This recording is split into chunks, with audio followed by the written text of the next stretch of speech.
هو تضامن مع الأخ محمد القيط، وليس أن نضرب معه عن الطعام حتى موته. هذا غير وارد بالنسبة لنا.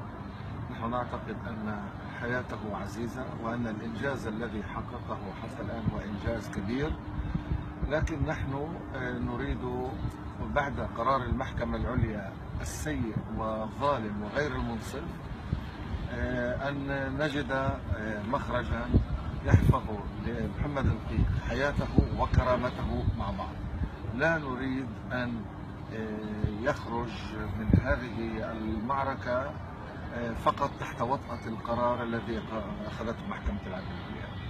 ولذلك يعني يخطئ من يعتقد أننا مضربون عن الطعام معه حتى موته. لا، هذا كلام غير مقبول علينا، ولا يجوز لنا لا إنسانيا ولا ضميريا ولا شرعيا أن نقوم بذلك.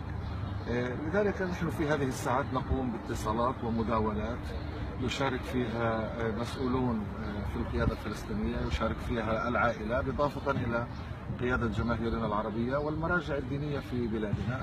وآمل أن نصل إلى حل معقول. في كل الأحوال الساعات القليلة القادمة هي ساعات حرجة نظرا للوضع الصحي الذي يواجهه محمد القيط، لكن نحن مصرون على التمسك به بطلا حيا موفور الكرامة. كلجنة متابعة، كيف انتم توجهوا كلمة رسالتكم للناس انه في التضامن مع محمد القيط؟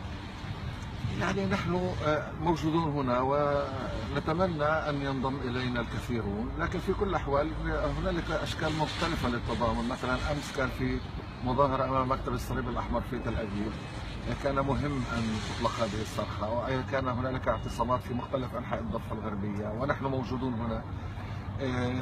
لكن الآن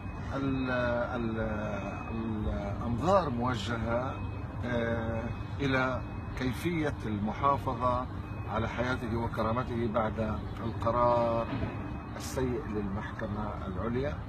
أعتقد أنه كثر الكلام في هذه المرحلة غير مفيد، ويستحسن أن نوفر الأمر لبعض الاتصالات التي نجريها التوافق بين كل من له صلة بهذا الموضوع.